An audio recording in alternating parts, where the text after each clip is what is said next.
Hey, ARESxGOD here, and it's time to talk about this episode from Mushoku Tensei. But before we get to it, yes, I'm bald again. I'm doing my Pat Rougerd cosplay. I know I look perfect. But this episode we have our main trio taking a backseat in favor of Roxy, which I'm quite happy we get to see more Roxy on screen, especially after all the cameos, so to say, she had in the first few episodes, her random appearances. And this one, again, a very emotional episode focusing on family, but this time, like I said, on Roxy's side, and her reactions towards the end were priceless. So let's get into it and talk about it. Now, at the beginning of the episode, we see a bit of the main trio, especially Rougerd getting some sparring requests from random fighters along the way, beating them very easily, and each of them got their consolation prize, so to say, the Rougerd trademarked toy by Rudy, spreading the reputation, kind of working in their favor. But unfortunately for Ares, and in this case also Rudy, things aren't looking very good because they have to be on a boat again. Ares, of course, doesn't like it, but this time Rudy is also suffering from the same motion sickness, so to say, throwing up all over the place, seasickness at the same time.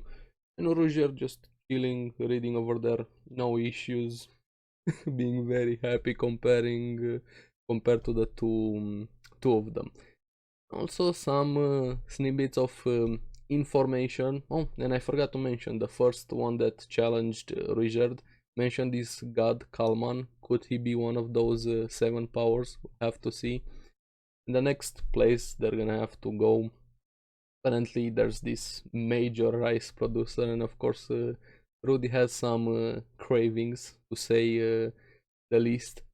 All of them thinking of their families, especially Rudy thinking all of the others that are missing, even thinking of Roxy also, connecting to this episode. I, I'm also excited and also very sad when they're gonna find out what happened with Ares's family, and we really don't have any information about Zenith, Aisha, and all of the others. Gotta keep an eye out for all of them. And I like how Rudy and Rougerd started talking about Rudy's relationship with Paul, which after that episode, which was super emotional, I'm happy things are much better for Rudy and Paul. But yeah, now we have Roxy. She takes the front row in this episode, kind of reminiscing a bit with Nokopara, the horse dude we saw towards the last episodes of part 1 or season 1. He was part of her party, and I start remembering the old days.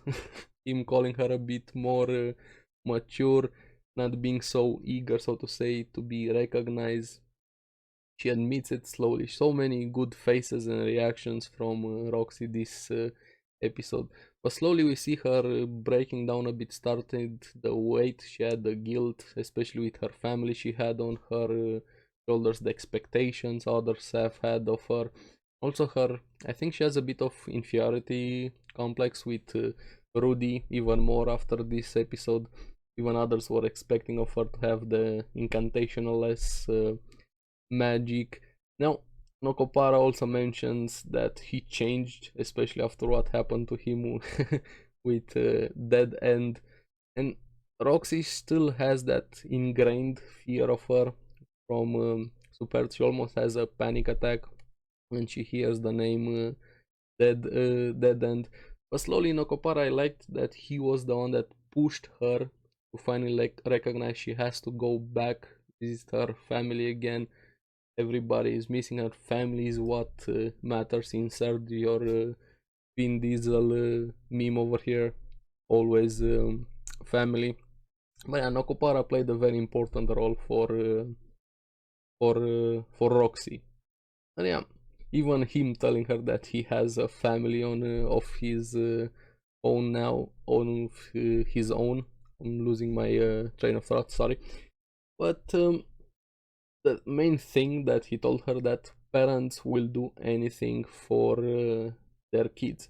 I feel like that conversation pushed Roxy to finally go home after everything that happened. We have her going home, visiting her village, seeing stuff have also changed, but stuff have also remained the same. And she still has the guilt and complex about her not being able to use telepathy. And even others started looking weird at her of her own people, and she wasn't able to communicate with them through telepathy, even stating she hates the village, and tell how much that not being able to use telepathy weighed on her. But she still finds some happy moments, still smiling from being back home. We even see some flashbacks with this episode with small Roxy. She was very cute playing, drawing on a rock. She even heals one kid that scraped his knee, but the kids wanted to thank her through telepathy, which made her even more not angry or sad, or so to say, feeling that complex even more. I don't think it explained why she wasn't able to use telepathy. I don't think it was back in season 1. Let me know down in the comments below if it was and I just forgot it. If it wasn't, don't spoil anything. I think it's something with her mother towards the end of the episode, but I'm not sure. But yeah, finally goes home. The mother was very happy, almost jumped, and her father, but they stopped themselves. We have that weird, awkward silence moment between them. Nobody knew what to say, how to react, especially after seeing after so much time. And even the parents started talking a bit with telepathy with her around, and this kind of aggravated the situation or what she was feeling inside. Even wanted to leave instantly. Her mother slowly kind of breaks the wall that Roxy has put up, asking her to stay, but Roxy, no, I may never come back again. At least come back once every 20 years.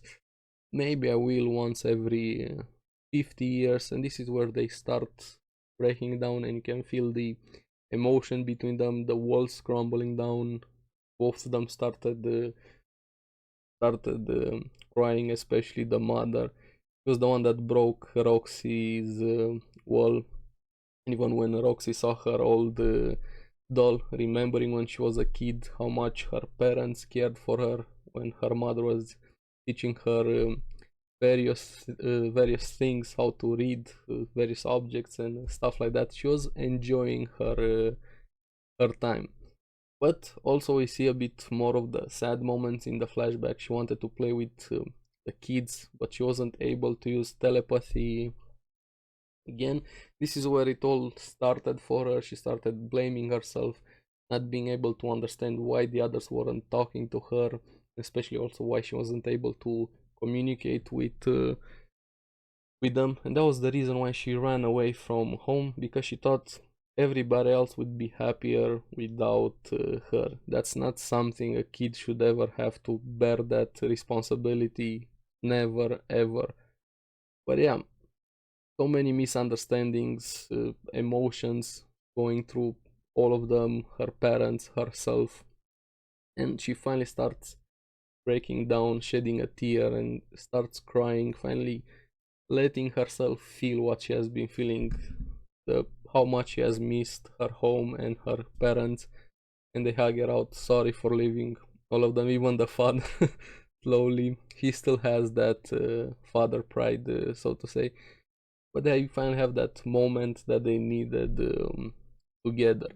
Now in the morning we have probably the cutest we have seen Roxy so far, sleepy Roxy waking up.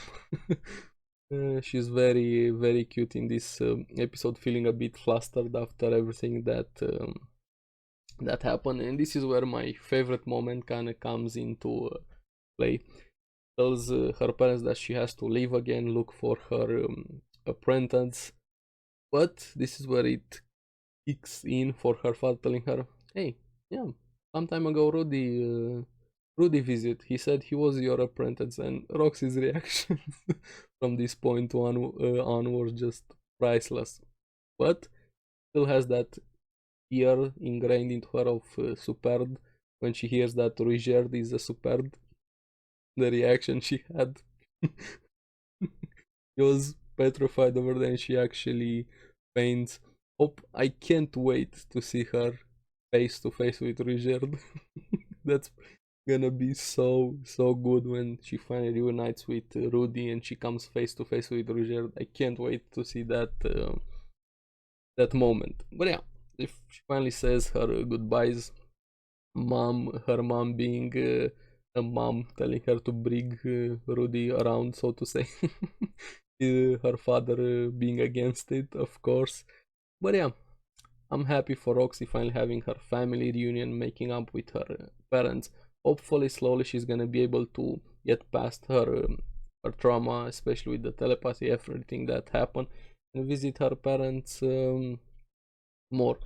Now, Rudy also made up with his father, Roxy. Now, I'm struggling so much when it's gonna be Ares's turn, especially after what happened with her grandpa. That one is gonna hurt, and we all know that Ares is not very good at dealing with emotions and expressing herself. But yeah, now after she leaves home, she finally connects the dots, so to say, that dead end is Rudy's party and how amazing he is, even parting up with a superb.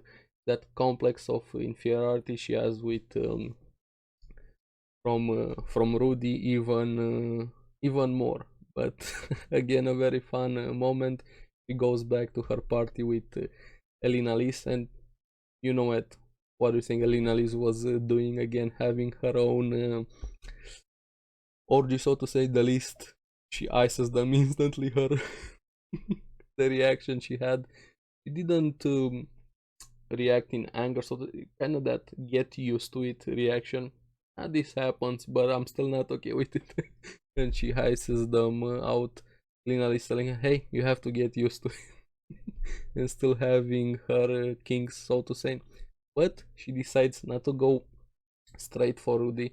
She's happy that she knows he is okay. She wants to go look for the other Zenith, Lilia, Aisha, keep going in the demon continent. Hopefully, she's gonna be able to find them, and the reunion is gonna happen. We still have so many questions, but yeah, this episode was Roxy focused. I'm curious what you guys thought about it, especially about Roxy, the moments, and let me know about that telepathy thing.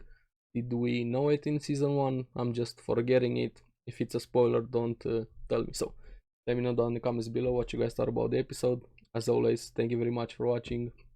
Remember to like and subscribe, helps me quite a lot, and especially after what YouTube is doing with the dislike buttons, which I'm very against it. I'm curious what you guys think about the videos. Everything I'm doing right here, I'm trying to improve, and it matters quite a lot to me. And also my fat bald Ruijerd cosplay. What do you think about it? And again, thank you. See you on the next one. Bye bye.